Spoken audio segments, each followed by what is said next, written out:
يقول الصحابة الكرام: كنا أيام رسول الله صلى الله عليه وسلم نخشى الكلام والانبساط إلى نسائنا مخافة أن ينزل فينا قرآن، فلما مات رسول الله صلى الله عليه وسلم تكلمنا وانبسطنا. يعني الواحد منهم كان بيتكلم مع زوجته كده أعزكم الله في أي وقت من الأوقات وفي أي وضع من الأوضاع، وخاصة اللي بنتكلم فيه اللي هي مرحلة يعني العلاقة بينهما، فكان بيصدر بعض الكلمات وكانوا بيخافوا إن ينزل فيهم قرآن من عند ربنا سبحانه وتعالى، لأن الكلام ده أحيان كتير كان بيتجاوز الحدود، فكانوا خايفين جدا من الحكاية دي. لما توفي النبي صلى الله عليه وسلم وما نزلش فيهم قرآن، فعلموا أن هذا الأمر مباح، أو أن الأمر يعني رجع للأصل بتاعه وهو الإباحة في الأشياء ما لم ينهى عنها الشرع.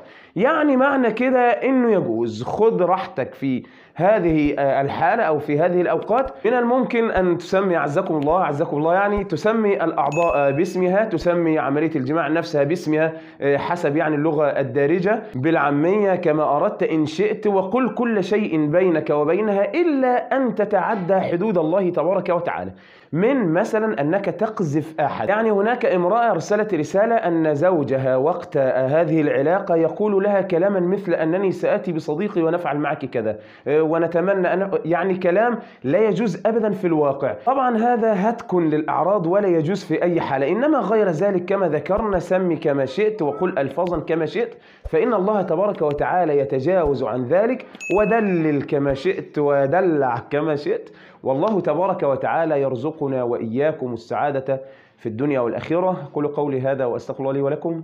السلام عليكم ورحمة الله وبركاته.